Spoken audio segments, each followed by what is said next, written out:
Hey guys, it's Pete from Pete from Anxiety here. Welcome in today's episode. I appreciate y'all being here so much. Let's talk about a few things real quick. The Pete vs. Anxiety Team Anxiety Facebook group. Are you a part of it? You're not? What are you waiting for? The link's down here in the description down below, or go to Facebook and search Pete vs. Anxiety. Then look for the Team Anxiety Team page and join it today. Why not? You can join and help. It'll be great. Yeah, like right now. Hurry up. Stop what you're doing. Pause this video. Go do it right now. But anyways, let's also talk about the Pete vs. Anxiety YouTube page. If you're here right now, you're probably following it most likely. If not, head on over there, subscribe, be sure to like and comment on the videos and let me know, because all that stuff really helps, guys. I really appreciate it. And help me break the stigma that mental health is talked about enough. But anyways, guys, let's get in today's episode. I'll have a great one. Thank you so much again. And as I always say, don't ask how your day is. Ask how your mental health is today. Welcome to an exciting episode of Pete vs. Anxiety here on the Oracle Talk Radio Network. My guest today is an author, podcast host, and mental health advocate specializing in grief health. Her book, Dancing in the Rain, reflects her dedication to vulnerability storytelling that ignites resilience. As the host of The Hard, Beautiful Journey, she consists in the top 5.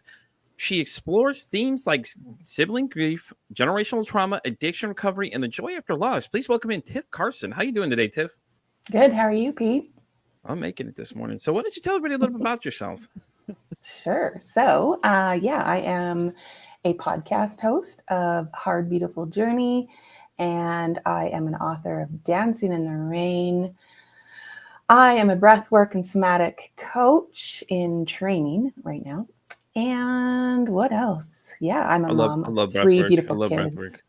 Breathwork and somatic work is transformative. Yeah, we had a guest on 2 weeks ago, Tim Thomas. That's what he basically does. He runs the company Breathwork in Bed. He was on here, and we were doing breathwork exercises live, and it was a great feeling. Like after you do it, it's just so energizing, and we were having a blast doing it. So I'm excited for you to get into that field, especially because that's real great. Because using your own breath to basically refocus yourself. You are your own drug. Exactly. So. Well, with all that being said, author, podcast host, mental health, you got a lot of things going on your plate, man. Like, how's it going though? I mean, that's awesome. So what inspired the book though? I mean, I'm writing a book too. I'm writing my own memoir, but God, I can only imagine the process. I haven't even started yet. That's what mine is a memoir. And so, Well, what inspired it? Goodness. Well, it was actually the death of my older brother, Cory. He died in 2021 of a fentanyl overdose. And after many, many, many years of an addiction battle. And so that death, his death, really shook something in me and made me think about my own journey and our journey together, and why certain things happened in our lives and why our relationship was the way it was. And did you guys have a rough relationship though? I mean, it had to be when drugs are involved, though. It makes it a little rougher as you go, Well, that's what led to writing the book, was actually sitting down and writing through some of the feelings that came up from his death. And why our journey was the way it was. And it was in that process where I realized that it was the generational trauma that impacted our relationship. It was actually before he passed away, where I found out some of the things that happened to him in his life. Oh, no. And it made our journey make way more sense. So we are 18 months apart, and we were literally attached at the hip when we were little. If you saw one, the other one was right there. We had that white blonde hair, you could see us for miles, and our big blue eyes, and we were just a team. We were together. We were like that until about 12 and 13 years old for him. I was 12. And we were living on a farm at the time. And I came home from school. We came home from school. No one was home but him and I. And I must have said something to him, and he literally beat me to a pulp. And in the corner of our kitchen. And I had no idea what was going on. I had no idea why this rage and this anger came over him. And it was 3 years before he passed away when I found out the why. And it was literally like a missing puzzle piece was handed to me by my mom. My brother had told my mom that when we were living on that farm, probably not long before my beating happened, is my dad beat my brother to a pulp in that very same corner. And it wasn't just the beating, the physical beating, it was the words that were said with the beating and then the after. And it was in the after when my dad, in a parental anger that we get when we are so amped, he told them to leave and never come back. And my brother, in his hurt and his confusion about what happened the night before, which was definitely alcohol induced and fueled, my brother took that literally when he said to leave and never come back. And from that moment on, my brother literally was running from everything and everyone and from our family. And that was when the real drug use started. He had been experimenting with some pot, cousins in the garage, right? Like most 13-year-olds want to do. But it was after that happened, and I'm going to back up just slightly, about 2 years before that, he actually was beaten very severely by our grandpa in front of us, my dad's dad. And so it was two important male figures in his life that really, really did some harm to his self-worth, with no apology or recognition or admission or acknowledgement of it. And it was that lack of acknowledgement that fueled something in my brother that just wanted to numb everything. Yeah. And so that numbing was what happened. And in that numbing of just not wanting to feel anything anymore, he took it out on everybody. He took it out on everybody. And he ended up spending a lot of time in prison, in and out of remand, rehab facilities for a good portion of his life. And it was a difficult journey because I didn't know why. Yeah. Sorry, I get obviously not. Every time. I would too. Why. Like, I'm trying not to tear up over here. That's hard to hear. Like, two of his people they looked up to are just doing these things to him and saying these things to him. And it's like, your next question would be, when you hear about the dad, it's like, well, was your dad abused? Well, obviously, because your grandfather did it in front of him, everybody. So I'm sure your dad went through a lot of shit too. And he was just doing what he was taught. And it's horrible though, that poor guy was struggling with so much, and everybody sees on the outside, says they're probably saying, oh, he's a fuck up or whatever, these other things that you could say negatively about him that weren't true though, because he's dealing with so much inner demons that, if he were to tell you, most people probably wouldn't believe him though. They'd be like, oh no, they never did that or whatever, because a lot of those situations, like my mom, she beat the hell out of me one time, and I remember it till this day. I could tell you, like, I'm talking like gangland stomp on you type beating. I got my ass beat bad. Like, it's something you don't forget, and there's things I've seen my dad do when we were younger too, like choke my brother and picked him up by his throat and put him up the wall because he was so mad about something, and I didn't really realize it until I started hearing stories about my grandfather. Like your brother's situation was like, my grandfather did all these crazy type shit. Like he would do, like, I couldn't even tell you the most of the things they're not even allowed to be said here, but he did some wild things. But I just, Jesus almighty, that was hard to hear. I'm Mhm. so sorry though. I'm like, and when you found out about this though, did you blame your mom? Like, hey mom, you should have done something about this, because normally that's where the next step is. Usually like you start blaming every, hey, listen, whoa, mom, you saw him doing these kind of things. You didn't tell him to stop. And you would think that that would be my reaction, Yeah. but the depth of her pain Yeah. in telling me this was what gave me compassion for her as well. Yeah. Um, because she didn't know either. Yeah. She didn't know until not long before she told me, and she didn't know how to process it. She was wondering the same thing for 30 some years. Why is this happening? Why is he running? Why is this our life? Yeah. And when she told me, no word of a lie, I am not even exaggerating. And if you read the book, you'll hear there were years and years of very hard moments and anger and bitterness and between him and I, between our family.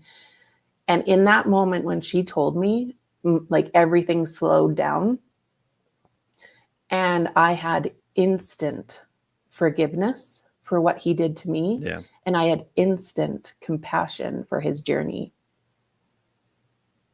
Yeah, I mean, because you just figured out exactly what that missing puzzle piece was, though. I mean, now you understand why he was such an angry kid, and it all falls into place. And then you go doing flashbacks, going, okay, well now I see where it is and why it is he was so angry, and it makes sense. And thank you for sharing that. That was rough. It was rough for me to hear. This is the second time I almost teared up there on camera, but that was tough, man. Because I could feel that, man. I could feel that Oh, poor guy's pain. It's just rough to hear that he had to go through that. Like damn. yeah. Yeah. You know? So that was, like I said, 3 years before Yeah. he passed away. And Yeah. what I did in that 3 years is not just what I did, what we did. Our Yeah. relationship, it was starting to repair and it was starting to come back together. It wasn't like an instant love fest, right? It was like, Yeah. No, I okay, get that. I have compassion. I'm going to explore this a little bit more Mhm. and find out. And I also was in a conflict with my feelings about my dad now. Because what happened over those 30 some years is my dad and I commiserated so many times about my brother. Yeah. Just him and I. Like, what the is wrong with him? Why is he doing this? Like, why can't he get his shit together and blah, like, all of this, right? And at Yeah. the heart of it, it was him. Yeah. That's the scary part, though, is that he's like asking these questions when he inevitably was the reason why this happened. And Mm-hmm. and then after hearing that, was your dad still alive when you found out the real truth, though? Oh, my dad is still alive. Oh, okay. So my next question then is, it's like, how's your relationship with him though? It had to change when as soon as you heard that, you're just like, look at him like, dude, you're gonna say those things, and then you knew this the whole time. So there was a lot of anger, a Yeah. lot of confusion more than anger, if I'm real, Yeah. of just like, I don't, and when I found out, I was also now a parent. Yeah. So there was this duality for me of, holy crap, I get it. Yeah. Because, side note, I have 3 kids, and all Yeah. 3 of my kids have been diagnosed with ADHD and ODD, Oh no. oppositional defiance disorder. And so our parenting journey was unlike anything I ever expected in my life. Yeah. And so I got to my core how hard parenting is and the things that you can say and do in Mm-hmm. those moments that fuel you. And so I had that duality of, I get it, Dad. I freaking get it, because it is hard. And yet I was still confused why there was no acknowledgement, Yeah. why there was no, let's talk about this, why there was no apology, I guess. And then I got to the point of, he's not going to apologize. So how do I deal with this? And I chose in that moment to really lean into my brother and remind him how much our relationship meant to me and to both of us. And this was around COVID time. My brother, for many years, had been working in the oil and gas industry here in Alberta and was driving trucks. He ended up having 2 heart attacks within a week of each other. Oh, Jesus. And he then could not drive big trucks. So he ended up driving cabs in the city that he lived in, where my parents and my sister live. And COVID hit, and there's nobody needing cabs. And so he started to struggle financially big time. This was all with an addiction going on to opioids that he had been using Suboxone. He was on the methadone program before that. And he had been keeping himself pretty maintained, I guess, and not wanting to use it as much. And then COVID hit. The financial struggle started, and you are able to sell Suboxone. And so that's what he started to do. And then his cravings started to come back. And then by the time he was able to drive again, somebody got in his cab that saw his struggle, saw his addiction. They got to talking. He found out about my brother's criminal past and offered to see if he wanted to start selling fentanyl. Oh. And in the condition that my brother was in, I need money. I need to feed my kids. Yeah. I need it. And it was from then that things just started to slide. God, and it was noticeable. It was very hard to watch.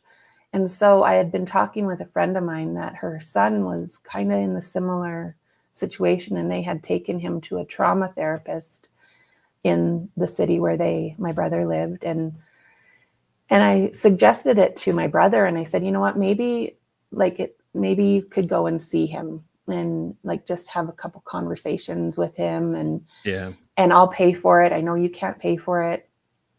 And he went to 2 sessions. And in that time, they do what's called a life map. And it's on this great big roll of paper, and it just goes through all of the stuff, right? And he came out of the second one. He's like, you know what, I don't know if this is doing anything for me. I don't know. And because I was paying for it and in communication with the therapist, I reached out to both of them and I said, how do you feel about me coming to one of those sessions with Cory? And they were both all for it, and just to more support him and work through some of our stuff. And so that's what the book is going in and out of that therapy session and really working through some of the trauma that he experienced and that we experienced together. And it was the best gift that I was ever given in my life. Yeah. Because I truly understood. And the thing is too, is that those 2 sessions before I got there, all of those things were on the life map. So I knew that they were true. It was confirmed to me that those things actually happened, because my brother didn't know that I was going to come to this 3rd session. And he told somebody that didn't know our family, didn't know us, about the beating, about my grandpa, about the sexual abuse that he also endured. Oh, Jesus. So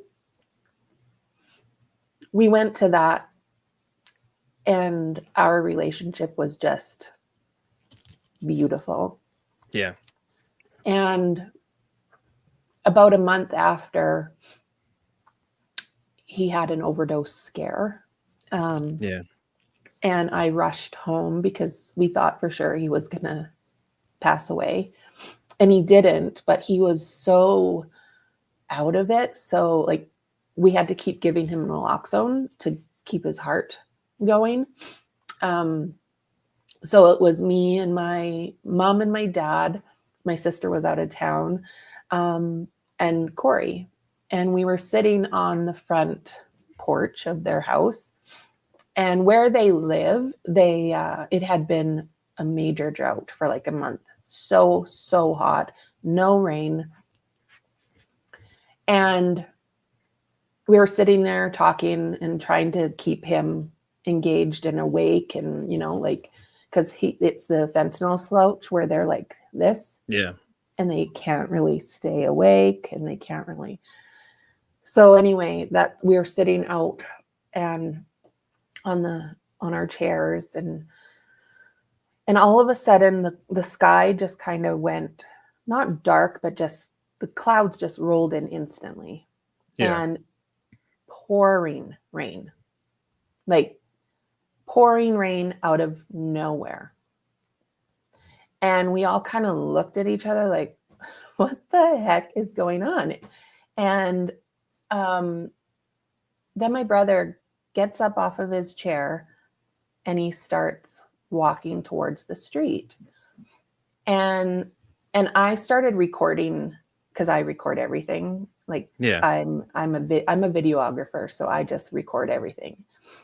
And he's walking down the driveway with his hands up in the air, and he's like, "Come on, Tiff, like we were kids, let's go." And he's like putting his hands up like that, right, to go and like feel the rain and dance in the rain. And I had just horribly dislocated my knee about 3 or 4 days earlier. And I had this great big knee brace on. I was still on painkillers myself. Yeah. And he gets to the street and he's like, "Come on, Tiff, let's dance in the rain together." And I was just like, I can't even walk, And I just kept saying no. And he just kept having his hands up in the air, like, "Come on, let's dance in the rain together." And after the second or third no, I literally heard God say to me, "Go and dance in the rain with your brother."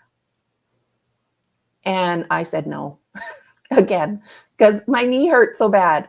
Yeah. And I heard it again, "Go and dance in the rain with your brother." And so I get up, and my mom grabbed her phone. And my mom never records stuff unless it's like a dance recital, yeah.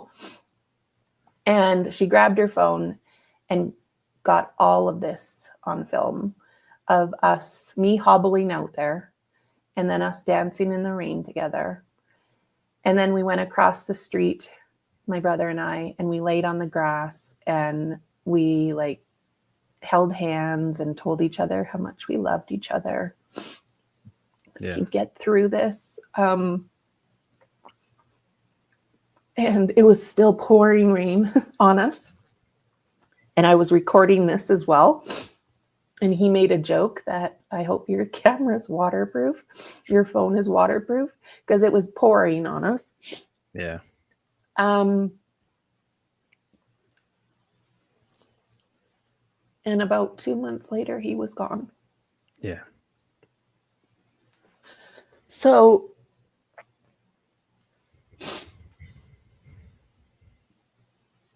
the story, Dancing in the Rain, is about forgiveness, and it's about acknowledgement. Yeah. And it's about really trying to understand somebody's journey before judging them. And it has changed my parenting of my own kids, because stuff still happens, I still say stupid shit. I still do stupid stuff. And sometimes I need that time, that 24-hour rule to like, calm down and stuff. But I never leave it without acknowledgement anymore. Yeah. And I always come back to it. And I always have that conversation with my kids about what happened, what I was feeling in that moment, asking if they want to share what they were feeling in that moment, and just having the hard conversation. No, I agree. I think it's well needed to have those hard conversations with them, because I don't think we talk about stuff enough with them. I think we shelter a lot of them from things when they really need to know what's going on. And especially as parents, when you get so hot-headed, you're just like, you get mad and then you say things and you do things. I've been there. I know exactly what you're talking about. I did some things I am not proud of. And when this book comes out, gear up, people, because you're going to find out some things that I did I was not proud of in any way possible, that I've already, self-reflected on. And I've had to deal with it already and admit that I was wrong. And, my kids don't even want to talk to me right now because they're so mad at me. But I don't blame them, because I was not the greatest person to be around. Mm-hmm. It dealt with all these other things, my own issues and things like that. So I can relate completely. Like, I've said some horrible things, and it's just like, I always did teach them, though, is like, just remember the last thing you say to somebody, because they may not be there tomorrow. Mm-hmm. Exactly. And it's hard, man. I'm tearing up over on. God, girl, you got me going. Damn, that was powerful, man. Thank you for sharing that, though, man. That was jerking at my heartstrings, man. Especially the part with the rain. I was just like, man, I've heard a lot of crazy stories. Here, when when it starts to rain in your part of the world, I invite you to go out and dance in that rain. Oh, I am. In his honor, I'm going to do it too. I'm going to do it just for him. And I'll because make sure. You know what? He was in the lowest part of his life. Yeah. The lowest. He just about died like a few hours earlier. And instead of being angry or being mad, he chose joy. Yeah. He chose to do something that was love. And he actually brought me into it. And so that's what dancing in the rain means. Yeah. That's awesome. Mm-hmm. That's amazing. That's amazing. Like I said, that one hit home. I was like, wow. Wow. That's crazy, because, it's like, now everything makes sense, and then finding all these things out, and now he's unfortunately gone, and it's just like, geez, that poor guy. But this is how he's living on. True. Very true. There were so many moments in the writing of this book that it took 18 months to write it. And I believe it. I had so many doubts and so many times where I just sat with like, oh, what am I doing? Why am I doing this? Oh my gosh,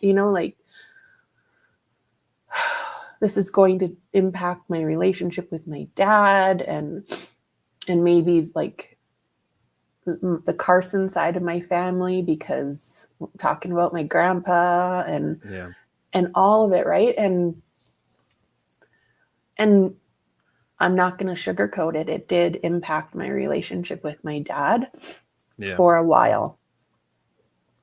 And my dad's not a reader. Before my book, he had only read one book, and it was Willie Nelson. And my mom left my book on their coffee table, and she was coming to my house to visit and help take care of the kids while I was out of town. And so she knew that he might pick it up and might read it. And sure enough, he did. And he was very angry.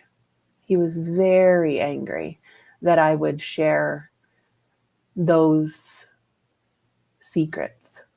Yeah. And those moments that were swept under the rug. And why I basically attacked his family.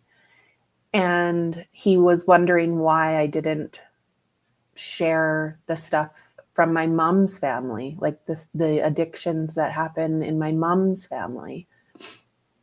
And I sat down with him.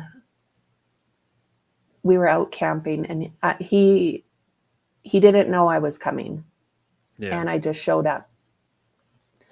And I basically said, let's sit down and talk about it. And again, he wanted to avoid it. He wanted to avoid anything to do with me or a conversation about it. And I made him. Yeah. And I just said, I didn't bring up anything in mom's family because none of those things had an impact on my journey or Cory's journey. The things that happened that impacted our journey were from people in Carson family. And it wouldn't make any sense to bring in the fact that Uncle blah, blah, blah has a drinking problem. So what? Nothing that he did or she did impacted us. Right. And so I think hearing that made him understand it a little bit better, why they weren't included in the book. It took about a year after that conversation for things to get better. And I am so happy to say that our relationship is the best it has ever been. Yeah. And it's because I'm doing the work.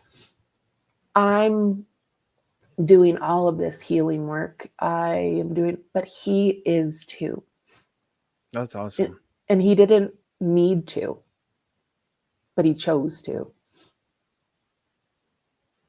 And he's doing it in his own way. And sometimes that's more quiet. Sometimes that's not out in the open for people to see. But he's doing it in his own way. Sorry. And no, you're good. The other thing that I hope to inspire people with sharing this, and the fact that I did it before he was gone, because I did get many comments like that, like, holy smokes, you wrote that while he's still alive? Whoa. Why wait? Yeah, exactly.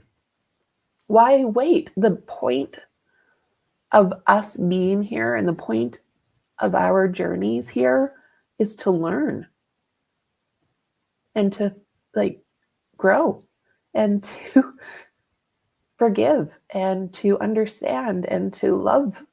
And you've lost an opportunity if you wait until they're gone.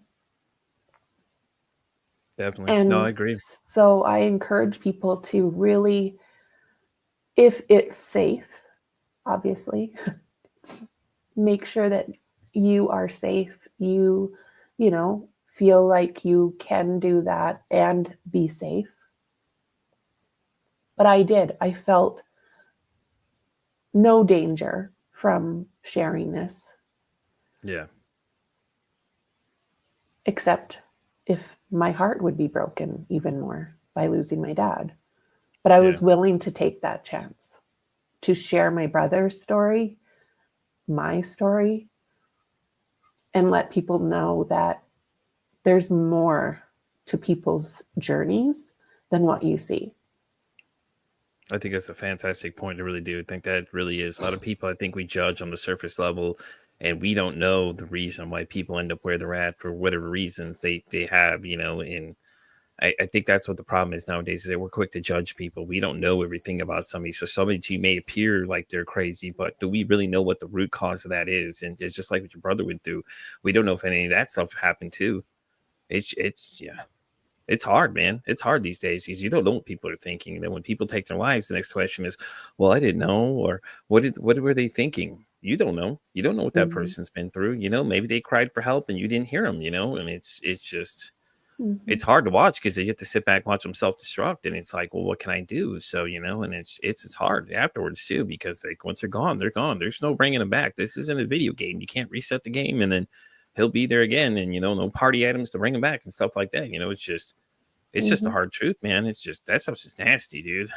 It's Yeah. it's crazy. Mhm. It really S- is. So let's talk about your podcast though. What started your podcast though? I mean, was he the reason why your podcast started too, to try and reach more people on a larger basis, or was it just a personal journey of your own? That is the second. That's actually the first part Oh, of okay. of my journey. I started my podcast in 2020, Mm-hmm. and that was uh, my ex-husband now, and I had a very difficult time having children. Yeah. And so we had a 10-year infertility battle, and it took 5 years to get our daughter through in vitro. And it took another 5 years after her to get our twin boys. And she's now 16 and they're now 12. And not, it was excruciating. So I was the girl. Thanks for tuning in, Wano. Hi. I was the girl who, in that farmhouse, I was the one who made my Cabbage Patch doll a homemade waterbed.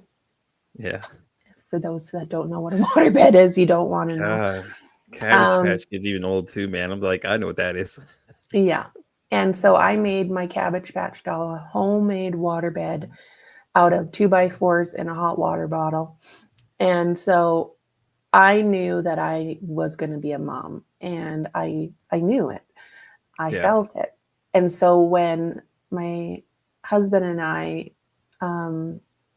got married, we wanted to just start right away, and it wasn't happening. And it was just, I was seeing all of my friends, everybody else getting pregnant and then having kids, and it was just like, what the F is going on here? Yeah. And anyway, long story short, around the 5-year mark for each of our kids, they all started, even before that, actually, for my boys and her, a lot of behavior stuff going on, a lot. And when the boys were born, we ended up having to hire a live-in nanny just because of where we lived. There was no childcare that would take twin babies. And my husband at the time and I, we are in upper management in our companies. We love our jobs, our careers, and I wanted to go back to work. Yeah. And so she was there. She was a godsend, an angel, and yet it sheltered us from seeing some stuff early on. And about the 2.5-year mark, she moved on to another family just because she could make more money with them. And we understood that. Our economy was tanking then. And that's when poop got real. That's when we were like, because we now had to parent full time. Yeah. And we're like, what the hell is happening here? And so we had to put them in daycare, day homes, and that my daughter was in school. And like I said, my husband and I were like, we were getting calls every single day to come in and get our kids. They can't be here. You need to put them in a different place, and on and on and on. And I started piling up mounds and mounds of paperwork from all of these places, like describing what was happening. And they were so generous to give me that info because I was like, just be real. Like, right. How bad was the little shit, Right. Yep. And there were times where we would like go in, James and I, and we'd be like, okay, run, grab their lunch kit. Because we didn't want to like have to have another meeting, Yeah. Anyway, that was around 2018. And it got so bad. And they were diagnosed with ADHD and ODD at that time because of all of the paperwork. But it got so bad at one point that I couldn't handle it anymore. I literally, there was something, my brain, I call it a break. My brain just cracked. And I was like, it was so overstimulated. It was so done with all of the chaos. And I think it was just the years of infertility and the hormones and the drugs, and then the parenting struggle that we're having, that I ended up going behind the clothes in my closet and I was hiding from my kids. And I was making a decision if I was going to check out from my life or if I was going to do something else. And I literally was shown a fork in the road. And like I said, it was either check out and leave or get help. Those are your options. Yeah.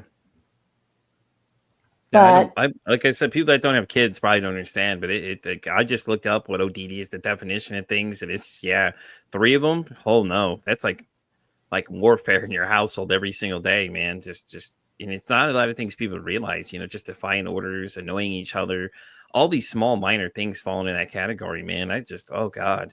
Because I had twins as well. Mine all girls though. And so that got the petty cattiness level. The oldest one wanted all the attention, so she's used to being so spoiled all them years. And then the 2 younger ones came in, and that was our boy attempt. And then they were both girls, and it was just like, it was rough, man. And then eventually, I was the single parent taking care of them because their mom just disappeared after we split up, and I had to learn new things that I didn't even think I'd have to learn at that point. But it was very interesting because it's like you see the other side of the perspective, because girls don't think of the same way guys do, and they're very emotional, and I'm not a very emotional person at the time. I'm just like, I'm juggling 2 jobs, trying to keep everything together. And then mom's popping back in and causing drama for us. So I could just only imagine what you're dealing with at that time. Because when we were together, I worked mostly overnight. So I wasn't sleeping at all, hardly. So I was up, half asleep 90% of the time. I'd get up irritable and things like that. Then I'd pick them from the bus because mom was never home because either she was at work or she ran off somewhere. And it was just, I couldn't even imagine for you. I am so sorry. I could not even imagine what every day was like for you. Well, and your journey too, like it's real, it's hard. Yeah. And like sometimes when we think about parenting when we're younger, like before we have them, it's this magical, it's all the highlight reels. Right. And all of the highlight photos. And yet behind the scenes, literally, I was losing it. And it was like warfare, like it was chaos. Oh, I believe there it. were moments, lots of moments of joy and love and all of that. I don't ever want to say that it wasn't. There was, like, when I look back at photos and stuff and video, that's why I video everything too, is there were so many moments of unreal beauty. No, I agree with that. This is where it is.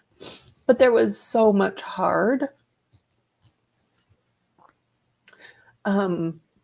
So yeah, I was in that closet behind those clothes, hiding from them.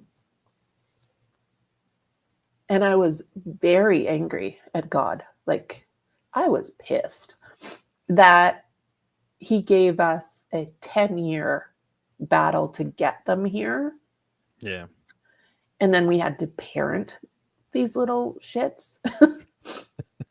Every time you say that, I gotta keep the guy. I can't stop laughing because I can agree with you on that one. Because like people are listening, going, "Oh my God, she just called kids little shits." Listen, they were little shits. Okay, when you look at the definition of what she was dealing with, it was like an Afghani war zone in her house and everything. She literally had to come out of the bedroom in SWAT gear, just be ready for what the day was bringing. Up. I mean, armor up. Oh my God. Oh so my God, I came out of there and I knew what I needed to do. Yeah.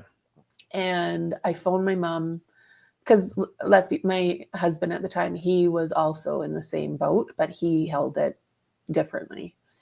Yeah. And we were in it together.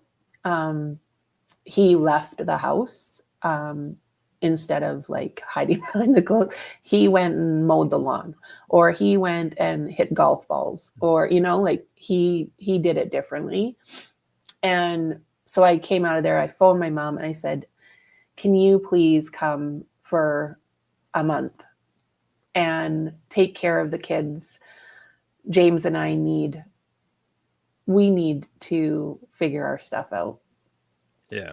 And she came, and I started going to therapy, and my daughter had been going to play therapy with this lady named Jenna, and I had seen other therapists before this, and it was in those sessions that I talked with her after my daughter's sessions where I knew she was my person. Yeah. So I asked her, I said, would you see me too, or do you just see kids? And she's like, no, I see everybody. So I started seeing her, and she saved my life. Yeah. In those sessions. And she was the one who said the words that changed everything for me, because prior to her saying these words, the number one sentence out of my mouth was, why me? Why is this happening to me? Why do I have this journey? What the hell? And like, just, it was all why me? Yeah. Like, and she said, you know, you're supposed to do something with this pain, right? And I thought she was crazy. I thought, I have found a lunatic for a therapist. Great. This is awesome. I looked at her, I'm like, you want me to do something with this? Like, hello, what's wrong with you? And she said it again. And I was mad at her. I was just like, she's crazy. So I left there and I started driving home, and I was listening to a podcast. I don't remember who it was. And I heard, start a podcast. And I heard it again. And I'm like, before this, like, I was a shy person, like quite extreme introvert. Yeah. And I was like, no, what is going on here? First I have a crazy therapist, and now I'm hearing start a podcast. Like, no, I have a hard time talking to people, let alone into a mic and like talking to other people, you know? And about a couple weeks later, I woke up at 3 a.m. and I ordered a microphone off Amazon, and it arrived the next day, and I laughed and I said, I'm going to return that. And I didn't. It sat in my office for a couple months and taunted me and just kept looking at me. And then I just kept hearing, start a podcast. And then it came to me, and I knew what I was supposed to talk about. And I went to my ex now, and I said, are you okay if I share our story? And I had written out 4 episodes worth of notes. Yeah. And he is, and he fully admits this now, he is undiagnosed ADHD. The guy can't sit still for the life of him. Like, he's constantly on the move. Yeah. And as I read these 4 pages or 4 episodes worth of notes, the guy didn't move a single inch, like not even at all, not even to like sniff. Like, he didn't move. And he was just like, oh my Lord, you need to share that. He seems And very supportive, though. I mean, that's cool of him, though. He was like, you got to do something, because a lot of times people and their exes don't get along at all. Like my ex's mom and her dad have like a weird relationship. Like, they hang out all the time. And to me, that was just weird, because when I grew up, as my parents went to war, as soon as they separated, it was just a constant back and forth battle about everything. One would talk shit about the other one. This one yell about that one. This would tell me these things. And I'm just like, your head's constantly going like this. And you're just like, what the fuck, man? well, this was when we were still married. Oh, okay. Yeah, this was when we were still married that I started my podcast. This was in 2020. And he was all for it. He was just like, yeah, absolutely, share this. And then, so that was 4 episodes. And then on the 5th episode, I brought him on and to get his perspective of everything that I just shared in the 4 episodes and to hear it from the man's perspective, right? The infertility and what that's like to go into the room and all of that, right? And it just started this, I don't know even what to call. So the podcast name is Hard, Beautiful Journey. And it was like me sharing our story and being vulnerable gave people it's the authenticity, I think, is what it is, that you're giving out this information that most people wouldn't even divulge, and somebody connect to them level, because it's obviously there, the demand is there because people are listening to it and they're like, damn, if she can say it, why can't I say it, kind of thing, and a lot of times that's what happens with this show. Is that I've had a couple people come on that said, well, I heard somebody else's story, now I want to come share my kind of thing. And it's just like, it's so interesting because it's like you can cause change just by telling your own story of what happened, because a lot of people find out that they're not alone. Yeah. And for me, the shame was around my body not being able to do what it's naturally supposed to do, and what's wrong with me, what's wrong with us. And that I held a lot of shame around that. And then once I started sharing it, it was like, there is no shame. It's just stuff that happens. There's a lot that goes into it. And just sharing it, like the weight that came off my shoulders is like something I can't even describe. And it was gone. It was gone. And I helped somebody else that may have been feeling like that. And that's what she meant, my therapist, is, you're supposed to do something with this. And it was to help other people and share our story. And so that has led to other people sharing their story. And now I'm at, I don't know, 140 episodes. And it just keeps getting better and better and better. And it gets easier every time. Now you get more practice and more repetitions. I think they said after like 2 years or 200 episodes, usually for most podcasters, it gets easier. I'm already I'm not even a year out, and I've already got 150 plus episodes done, probably more. I've lost count after a while. I just love what I do. It's just demand of this thing has been crazy. When I started this last year, as we approached the anniversary date of September 15th, I've been booked constantly. Like, I don't think I think in the first couple of weeks I had to like kind of move around and get some people scheduled and things. But ever since then, it blew up from there. I put a digital calendar up and this thing just exploded. Like, I'm talking, I strictly did Mondays and Mondays only. And I was already out to July of 2025 come November, then I opened the beginning, opened the year up, and I'm just get people just constantly signing up. And it's like, and when I tell people and they look at my calendar, they're like, well, you're only out to like November. I'm like, yeah, I am. Apparently so. Like, I didn't know. I know, because it's so great. Because I do the live show Monday here on the network and everything like that too. And then I do it Tuesday. I've been moving to bulk recording my episodes up so I can release them like that too. So that way I have more time in the week to do other stuff now that I'm a co-owner of the network. And I got all that stuff I'm juggling as well. But it's been great. Like, I've met so many cool people. I've had so many stories. Like I said, yours is right up there with them. Trust me, man. I've had a lot of stories told on this show, and it's still going. Like people look at my schedule now and they're like, well, apparently you're out to this date. And I'm like, oh, am I really? I lose track. Like, I'm not looking at it. I see people signing up and I find new stories all the time. So I always invite people to come.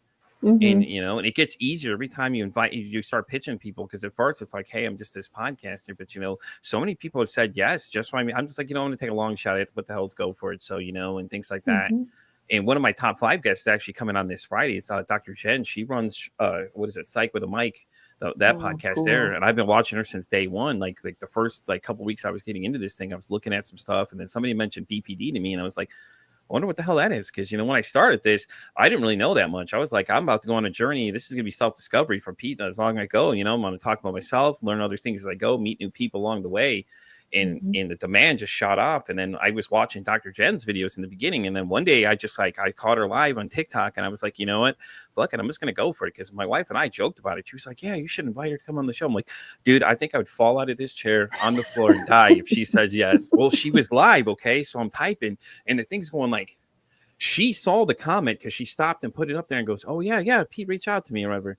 A month later, she reaches out and goes, oh my God, I'm so sorry. It took me so no. I'm like, is this real? Is this really her messaging me? Like, I was so stunned, dude. I was just like, this is crazy, because it's like, you know, I've been talking to her since day one. I was like, oh, watch this. She's never going to say yes to this. Let's just go for what the hell, you know. And had I not been in that room at that time and just typed that message, I don't think I ever would have got her. Because, you know, she's just busy with her own things and stuff, you know, and it's just every time somebody says yes, I'm just like, holy shit, this is weird, you know.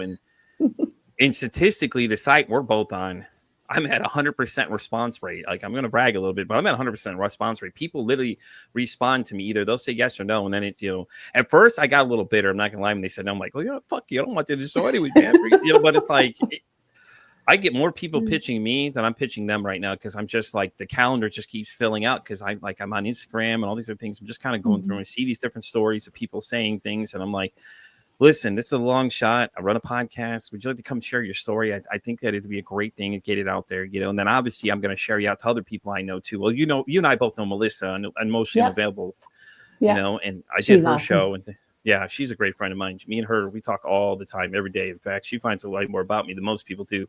But like, you know, I'll share out to everybody else I know, and I always tell people about it, you know, and then everybody's always asking me questions about it too. Like, there's a young guy I work with. He's like, what did you talk to today? I'm like, well, you know, today, da, da, da. And he's like, oh, that's so interesting, you know. And I've done so many cool things on this show, you know. I got more coming down the line too. I even got an ex-NFL player just interviewed last week. It was great.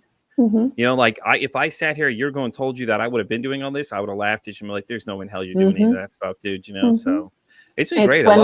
It's when we actually listen, right?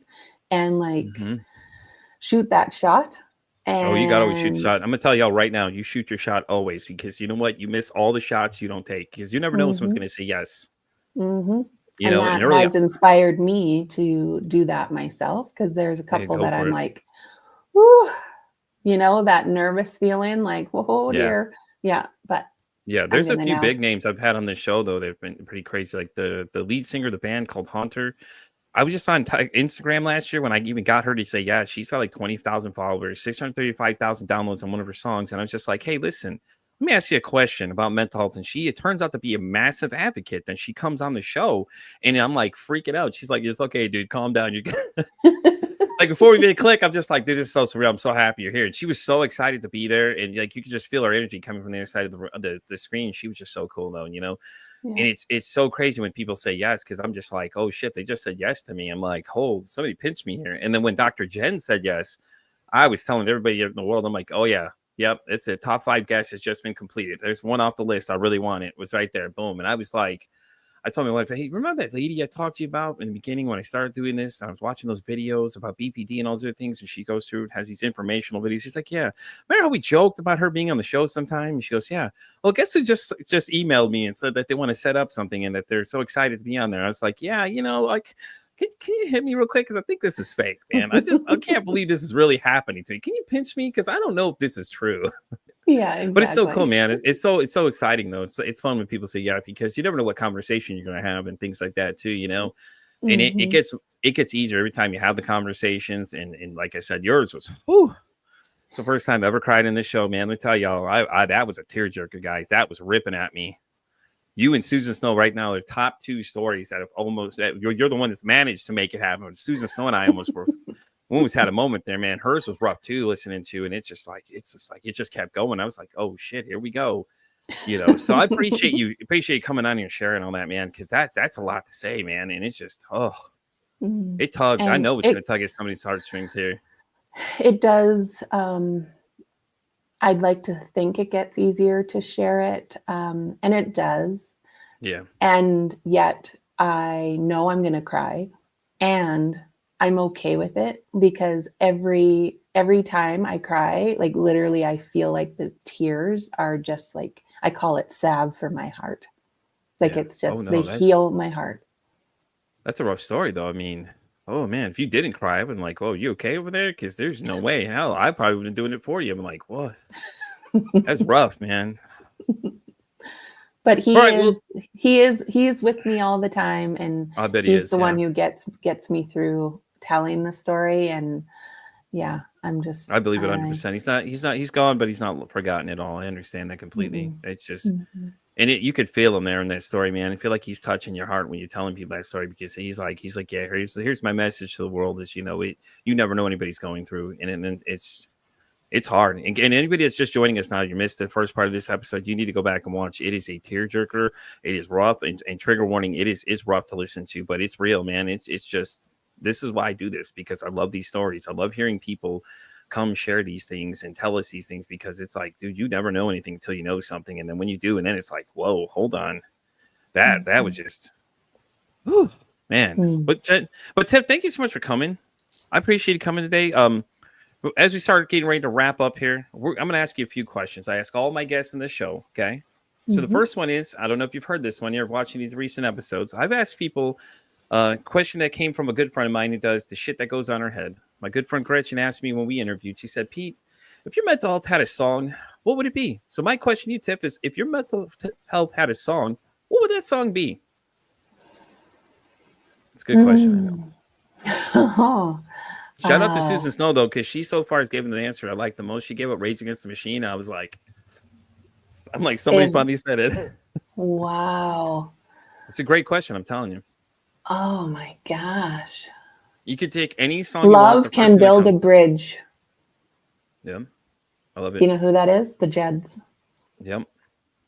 Yes, I do. Like, I love music. literally. Yeah. I love it. That's awesome.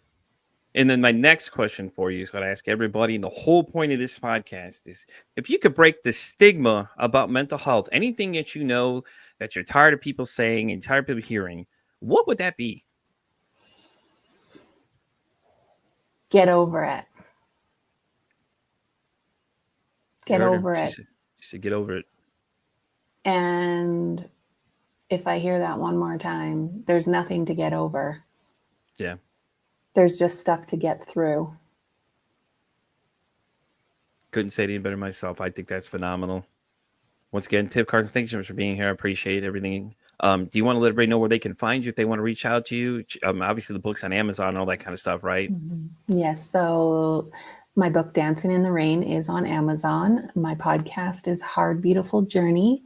And you can learn more about me and the breath work and somatic work that I do as well on tiffcarson.com.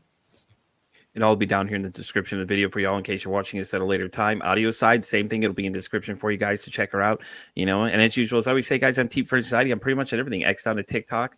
I'm on Spotify, all the way down to iHeartRadio. And as I always say, it costs nothing, absolutely nothing to be kind to somebody. One kind act you can do can save someone's life, or hell, you can make their day. I'm Pete for Anxiety, saying, saying, hey, don't ask how your day is today. Say, hey, how's your mental health today?